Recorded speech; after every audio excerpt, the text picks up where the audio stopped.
नमस्कार, Rajasthan top 10 news में आपका स्वागत है। आइए बात करते हैं आज की तमाम ताजा खबरों पर।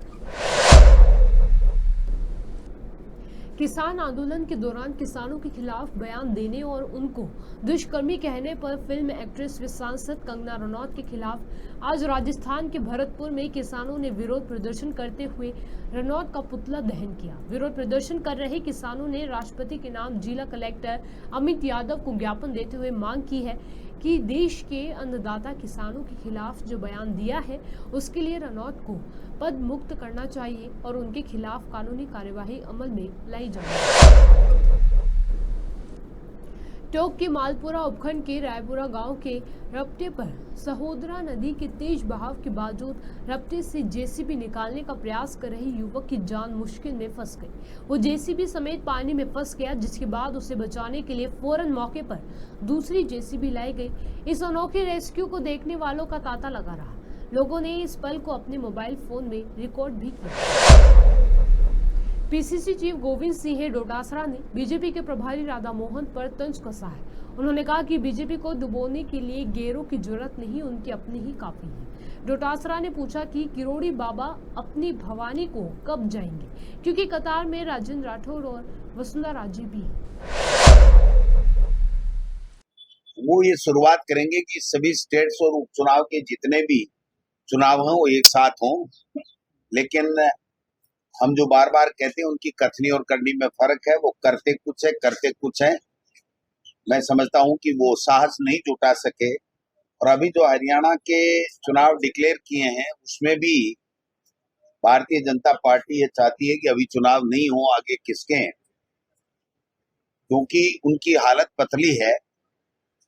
पूरे देश में, प्रदेशों में जो माहौल बना हुआ है वो भारतीय जनता पार्टी और केंद्र की सरकार के खिलाफ बना हुआ है।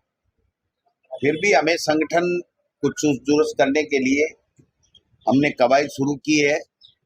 हमने कुछ दिन पहले, आपको पता होगा, 4-5 लोगों की एक कमेटी बनाई थी जो इन 6 विधानसभा क्षेत्रों में जाकर के संगठन को कैसे रीऑर्गेनाइज करना है, कैसे उसका पुनर्गठन करना है, कहां पर कोई नाम और ऐड करने हो, विस्तार करने हो तो वो हम लोग करें। बूथ लेवल से लेकर के मंडल की कार्यकारिणी, ब्लॉक की कार्यकारिणी, जिले की कार्यकारिणी, प्रकोष्ठों में किस प्रकार से कार्यकर्ताओं को समायोजित करके उनको जिम्मेदारी देनी है, इस दिशा में हमारी कमेटियां गई थी और वो रिपोर्ट लेकर के आई है। और इससे पहले हमने प्रदेश कांग्रेस कमेटी के हमारे पीसीसी और पदाधिकारी, सेक्रेटरी वगैरह से हमने जो संगठन अब तक बना हुआ है मंडल से लेकर के जिले तक, उसमें सक्रिय और निष्क्रिय लोगों की सूची भी हमने प्राप्त की थी। कुछ अनुशासन समिति की रिपोर्ट भी के लिए भी आई हुई थी, तो उसमें भी एक बैठक उन्होंने, अंजना साहब ने की है। तो ये सारा संगठन को ठीक करने के लिए अनुशासन में रह करके लोग काम करें और कैसे हम संगठन को और मजबूती के साथ में आगे लाएं और सब मिलकर के फिर उपचुनाव, हम लोग 6 जो उपचुनाव है वो कैसे जीते, इस दिशा में हम लोग काम कर रहे हैं। आज हमने देवली उनियारा के करीब 60 के लगभग जो प्रमुख पदाधिकारी हैं वो आए थे। एमपी साहब भी आए थे, हरीश मीणा जी भी, उनके साथ जिलाध्यक्ष जी के साथ चर्चा की है। अभी हम खींवसर के अंदर चर्चा करेंगे, वहाँ के कार्यकर्ता और हमारे पदाधिकारी आए हुए हैं। और कल हम दौसा और झुंझुनू के पदाधिकारियों से और नेताओं से चर्चा करेंगे और फिर हम लोग 3 या 4 तारीख के लगभग हम कार्यक्रम बना रहे हैं। टेंटेटिव कार्यक्रम है कि हम लोग वहाँ उदयपुर में जाकर के 84 और सलूमर के उपचुनाव की भी हम लोग वहाँ पर चर्चा करेंगे। लबोलबा हमारा जो आज का कार्यक्रम रहा उसमें सभी लोगों से हमने प्रस्ताव लिए हैं और उनसे चर्चा में उनको भाग लेने का मौका दिया कि आप बताइए किस तरीके से हमें चुनाव लड़ना है, क्या रणनीति काम में लेनी है और आप क्या महसूस करते हैं ऊपर।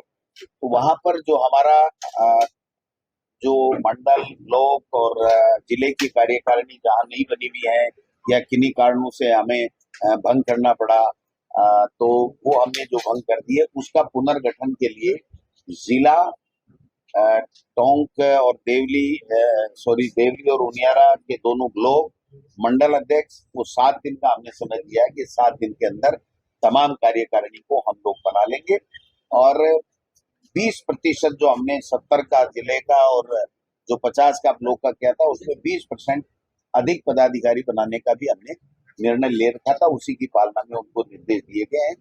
जिला अध्यक्ष जाकर के वहां पर मंडल स्तर के ऊपर बैठक लेंगे और मंडल के पदाधिकारी ब्लॉक लेवल के ऊपर जाकर के मीटिंग लेंगे।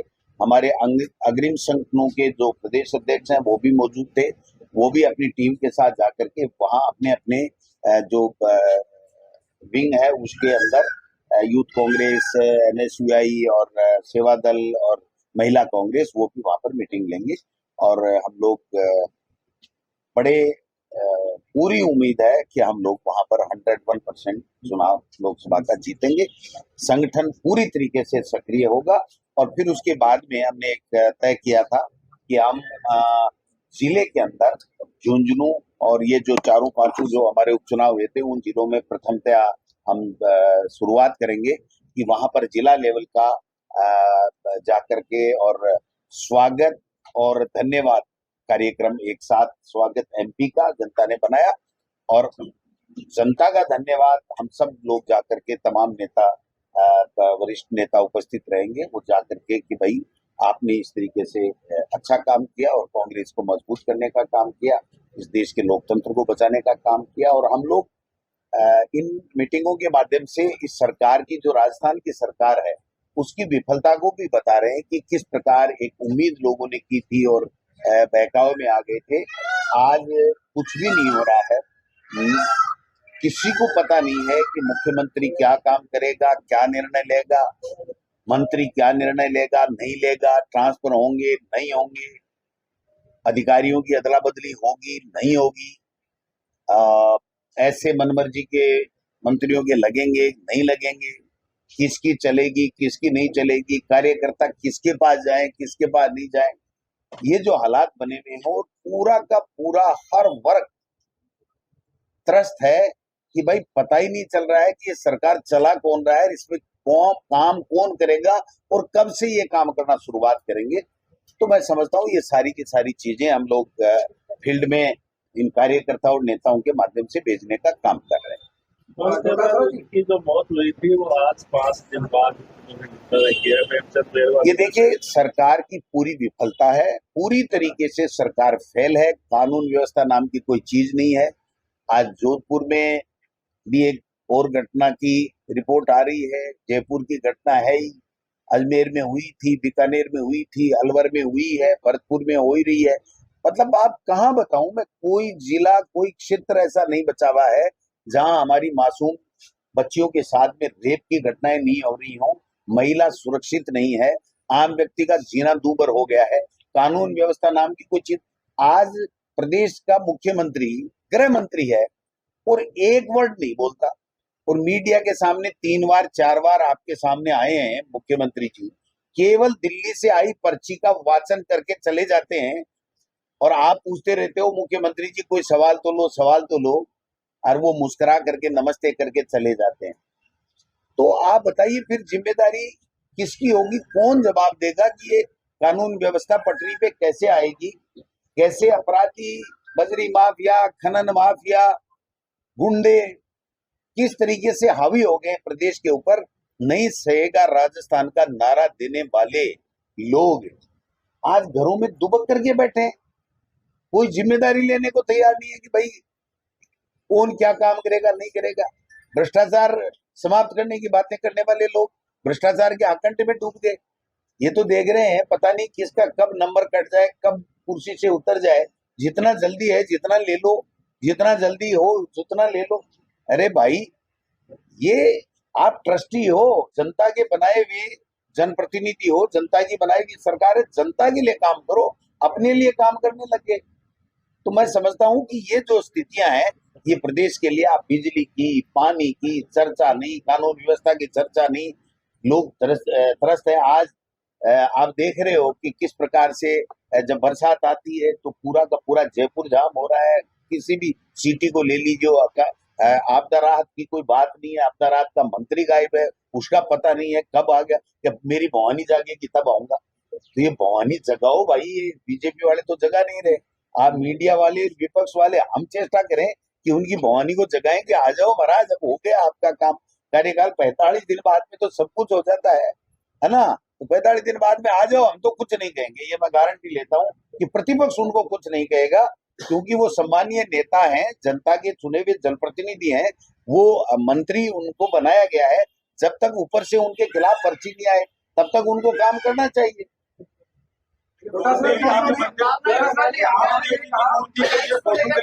आप पर आरोप लगा रहे हैं कि आपने भगवान का अपमान किया है। वो पूरा मेरा पढ़ाई नहीं। सर, यहाँ पर फ्यूचर के नेता मौजूद है, आपने 84 का जिक्र किया, क्या लोकसभा की तर्ज पर गठबंधन हो सकता है? देखिए, कोई सूचना नहीं है, स्टेट लेवल पर कोई गठबंधन आज की तारीख में नहीं है, लेकिन मैं ये कहना चाहता हूँ, हम हमारी तैयारी कर रहे हैं। हम 6 जगह चुनाव लड़े, ये हमारी तैयारी के लिए हम लोग कवायद कर रहे हैं। बाकी जो गठबंधन के फैसले होते हैं वो गठबंधन पार्टी आलाकमान करता है, वो चाहे लोकसभा हो चाहे वो विधानसभा हो। तो गठबंधन का फैसला पार्टी आलाकमान करेगा तो उसको हम मानेंगे, नहीं तो हम हमारी तैयारी 6 जगह हम कांग्रेस पार्टी का उम्मीदवार उतार करके उसको जिताएं, इस बात में हमारी तरफ से हम कोशिश कर रहे हैं।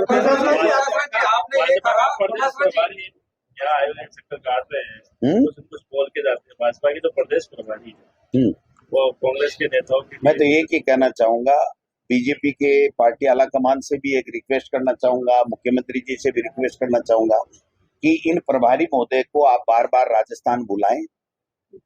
इनका हर क्षेत्र में, हर जिले में, हर ब्लॉक में, हर संभाग में भाषण कराएं, क्योंकि ये बीजेपी रूपी जो लंका है ना, क्योंकि अब लंका सोने की चिड़िया थी और बीजेपी सत्ता में है तो सोने की चिड़िया ही है।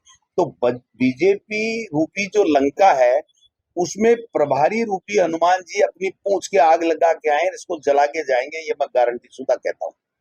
इसलिए ज्यादा से ज्यादा प्रभारी महोदय आए, अपनी पार्टी के नेताओं के खिलाफ और हमारे खिलाफ जो कुछ उनको कहना हो उनकी खुली छुट्टी है, मैं उसका विरोध नहीं करूंगा, क्योंकि जिस व्यक्ति में जितना ज्ञान होता है वो उतनी ही बातें करता है। और प्रभारी महोदय उत्तर प्रदेश से कुंठा से भर करके वहां उनकी चलती नहीं, इसलिए यहाँ आकर के अपनी पड़ास निकाल रहे हैं, क्योंकि वहां तो योगी जी बैठे हैं। योगी जी का तो आपको पता ही है, वो बुलडोजर चला देते हैं, तो इनको डर लगता होगा। तो यहाँ आकर के अपनी कुंठा मिटाते हैं, भाषण देते हैं। लेकिन एक इतना बुजुर्ग आदमी, इतना राजनीति में रहा हुआ व्यक्ति अगर इस तरीके की अमर्यादित भाषा का प्रयोग करेगा तो भाई साहब ये राजस्थान है, राजस्थान के लोग उसको बता देंगे कि भाई साहब ये राजस्थान है, उन्होंने हमारी 6 की 6 सीटें जिताने की और भारतीय जनता पार्टी को सुनने पे लाने की सौगंध खा रखी है। मैं समझता हूँ उसी दिशा में ये वो काम कर रहे हैं। आपने भी बयान दिया कि तख्ता पलट देंगे और ममता भूपेश ने कहा कि ईंट से ईंट बजा देंगे, इसके पीछे सियासी तस्वीर क्या है, मतलब किसका इशारा क्या है? भैया ये कहावतें होती हैं, मुहावरे होते हैं, आपको पढ़ना पड़ेगा। मेरे पास आना, मेरे पास 2-3 किताबें हैं, वो भी ईंट से ईंट बजाने का मतलब है बड़ा संघर्ष करेंगे, ठीक है। तख्ता पलट देंगे मतलब है कि आज मान लो मुख्यमंत्री जी हैं और कल को वसुंधरा जी का ग्रुप कुछ कर लेता है और मान लो पर्ची दूसरी आ जाए तो उसको कहते हैं तख्ता पलटना।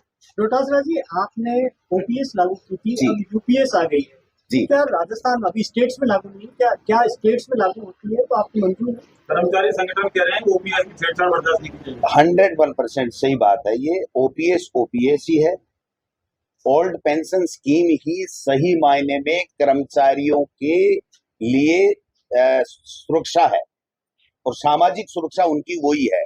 ये जो बीच का फंडा लाए हैं ना, ये फंडा इसलिए लाए हैं क्योंकि इनकी एनपीएस के जो इनकी जिद थी कि नहीं हम तो एनपीएस ही रखेंगे, उसके ऊपर इनका पूरा का पूरा साफ होता नजर आ रहा है। हर स्टेट और केंद्र में भी जो आपने देखा होगा कि इनको जो स्थितियां बनी है उन कई कारण थे, उसमें से एक कारण ये भी था संविधान के साथ साथ और 400 पार और ये जो किया था उसमें एक कारण ये भी था। तो राजस्थान के अंदर ओल्ड पेंशन स्कीम लागू है, लागू रहे। अगर इसके साथ छेड़छाड़ की गई तो वो जो भैया कह रहा था ना, उन्होंने कहा ईंट से ईंट बजा देंगे, तो हम ईंट से ईंट बजा देंगे। अभी अनुमान मुख्यमंत्री ने कहा कि मिड डे मील और पेपर लीक को लेकर कांग्रेस बीजेपी दोनों मिली हुई है। पता नहीं भाई कौन क्या कहता है, सबको अधिकार है प्रजातंत्र में, अपनी अपनी पार्टी के मोहरे हैं, अपनी अपनी बातें करेंगे, किसी को कोई रोक नहीं है। और कोई विपक्ष में बैठा आदमी कैसे कह सकता है कि आप जांच मत करो। ये तो डबल इंजन की सरकार है, जो जांच कराए, जिसकी कराए, जिस भी घोटाले उनको लगता है उसकी कराए, किसी को आपत्ति नहीं है। हमें किसी भी कोई भी गलत काम अगर हुआ हो उसकी जांच कराने में हमको आपत्ति हो ही नहीं सकती, इसलिए कोई दिक्कत नहीं। अभी मुख्यमंत्री जोधपुर गए थे, गड्ढों में सफर किया था, तो क्या लगता है कि अफसर उनको भी सीरियसली ले रहे हैं कि मुख्यमंत्री आ रहा है तो मुख्यमंत्री तो सड़कों पे क्या वैसे ही गड्ढों में ही सफर कर रहे हैं। मान कौन रहा आप बताओ ना, मंत्री और जनता में ब्यूरोक्रेट सर कितनी मान रहे हैं कितने नहीं, तो वो तो उनको तय करना है कि गड्ढों में सफर करें या हवाई जहाज में सफर करें। या सवाल ये है, देखिए मुख्यमंत्री पूरी सरकार का मुखिया होता है और मुख्यमंत्री को पूरे मंत्रिमंडल को और जनप्रतिनिधियों को साथ लेकर के जनता के मुद्दों के ऊपर काम करना होता है, जो आज की तारीख में मुख्यमंत्री जी 1% भी नहीं कर पा रहे। टिकट वितरण को लेकर के चुनाव की फॉर्मूला तय हुआ है, क्या परिवार को दिया जाएगा या नहीं दिया जाएगा? नहीं, ऐसा कोई फार्मूला तय नहीं होता है, और अगर कोई फार्मूला तय भी होता है तो पार्टी आला कमान करता है। अभी तक टिकट वितरण की लेकर के कोई चर्चा नहीं है। हम हमारे संगठन को चुस्त दुरुस्त करके उसको सक्रिय कर रहे हैं, जिससे कांग्रेस पार्टी का कार्यकर्ता आने वाले समय में कांग्रेस को वोट दे और कांग्रेस को जिताए। जो छटनी कर रहे हैं तो निष्क्रिय वो कब तक कर लेंगे? वो चला, ये प्रक्रिया है, आप देख रहे हैं रोजाना कोई न कोई लिस्ट आ रही है। उसके साथ साथ हम नए लोगों को जो काम करते हैं, जो सक्रिय हैं, जिनको मौका नहीं मिला हुआ है या जो अच्छा काम कर रहे हैं उनके प्रमोशन की बात है, वो साथ साथ चलता रहेगा संगठन का कार्य। बीजेपी सदस्यता अभियान शुरू कर रही है, चुनाव से पहले कांग्रेस किस तरीके से जाएगी? नहीं, तो हमने तो पहले ही कर लिया था। ये तो सदस्यता अभियान, दो कामों की तो बैंड बजा गए प्रभारी जी। एक तो सदस्यता अभियान की और एक नए नए प्रदेश अध्यक्ष की लॉन्चिंग खुश कर गए। आपने देखा होगा कि प्रभारी छाए रहे 4 दिन तक, न तो सदस्यता अभियान की चर्चा हुई और न मदन जी राठौड़ साहब की चर्चा हुई, दोनों की चर्चा ही नहीं। तो क्या अब आपके निशाने पर मदन राठौड़ भी रहेंगे? नहीं, क्यों साहब, मेरा क्या निशाना है?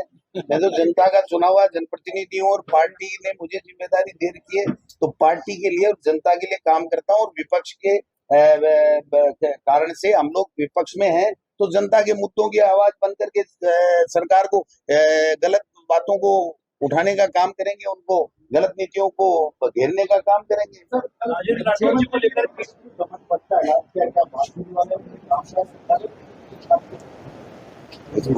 देखो, घोषणाएं तो बहुत हो रही हैं। आज एक वीडियो और भी वायरल हो रहा था कि जयपुर से पूरा पानी जयपुर के बाहर निकाल दिया जाएगा। अब वो कहाँ निकलेगा, कब निकलेगा, वो कब यूडीएस मंत्री बनेंगे, कब वो मुख्यमंत्री बनेंगे, कब पूरे जयपुर का कायाकल्प होगा, आप देख रहे हैं। हम तो रोजाना देखते ही हैं। अभी तक तो किसी मंत्री ने, मुख्यमंत्री ने एक काम भी कोई ढंग का किया नहीं, और जब करेंगे, अच्छा करेंगे तो हम उसको अच्छा भी बताएंगे। राजस्थान में राजेंद्र राठौड़ के समर्थक की पोस्टर बोल रखा है प्रभारी जी लगातार मुर्दाबाद के नारे, क्या लगता है आपको? वो उनका विषय है। बीजेपी में कौन किसके खिलाफ बोलता है, कौन किसका स्वागत करता है। हमने तो एक सही बात कही थी कि इतने सीनियर नेता की इस प्रकार से सार्वजनिक रूप से वीडियो वायरल करके बेइज्जती नहीं करनी चाहिए थी। ये मेरे दिल की बात थी, मैंने इसमें राजनीति नहीं की थी और आज भी नहीं कर रहा हूं। कोई भी आदमी हो, किसी भी पार्टी का हो, जो जनप्रतिनिधि वर्षों तक लोगों की सेवा करता है, लोगों के सुबह 6 से लेकर रात को 11 बजे तक उनके लिए समय देता है, उसको उसकी किसी को बेइज्जती करने का कोई अधिकार नहीं, चाहे वो पार्टी के अंदर हो चाहे पार्टी के बाहर के व्यक्ति।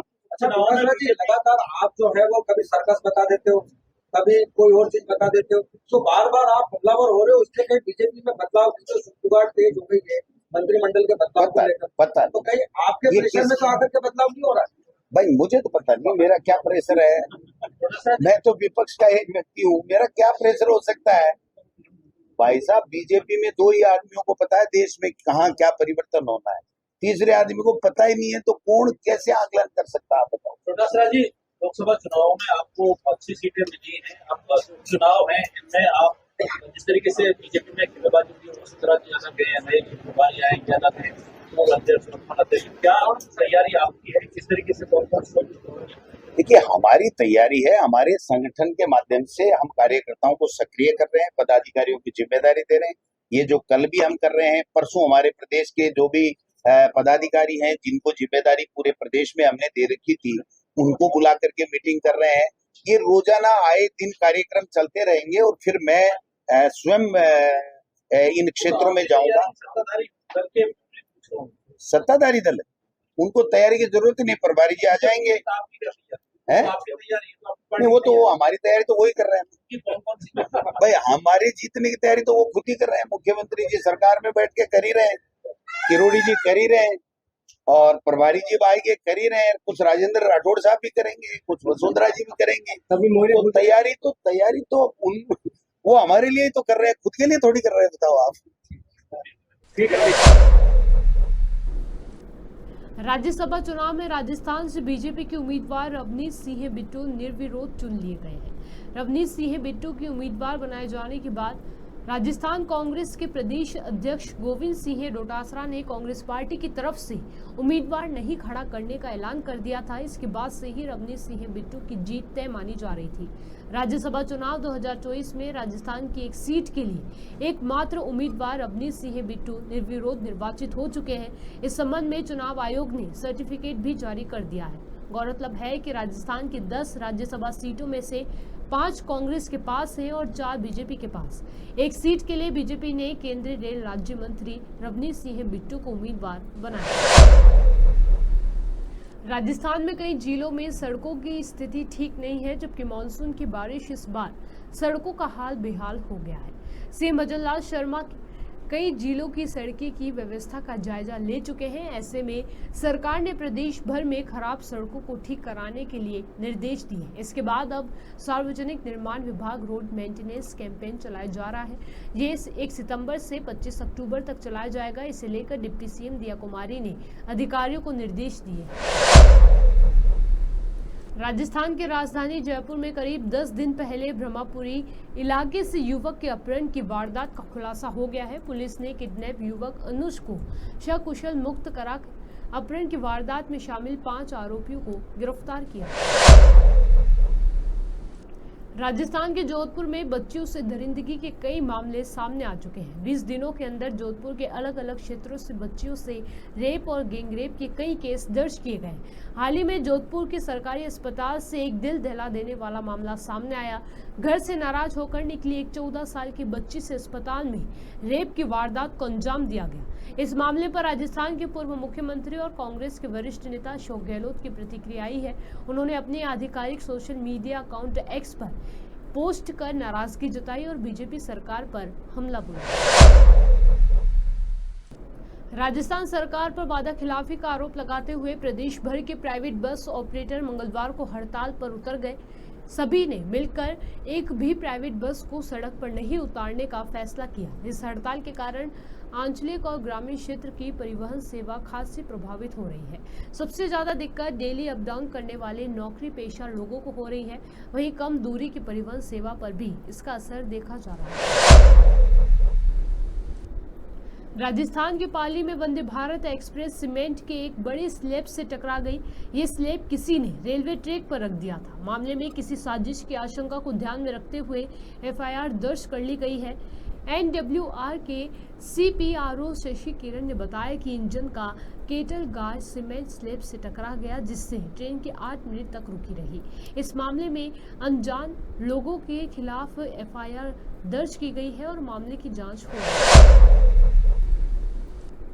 राजस्थान के 5 जिलों पर मानसून काफी मेहरबान दिख रहा है। मौसम विभाग ने जालोर, सिरोही, उदयपुर, डूंगरपुर और बांसवाड़ा जिलों में कुछ जगहों पर भारी बारिश का अलर्ट जारी किया।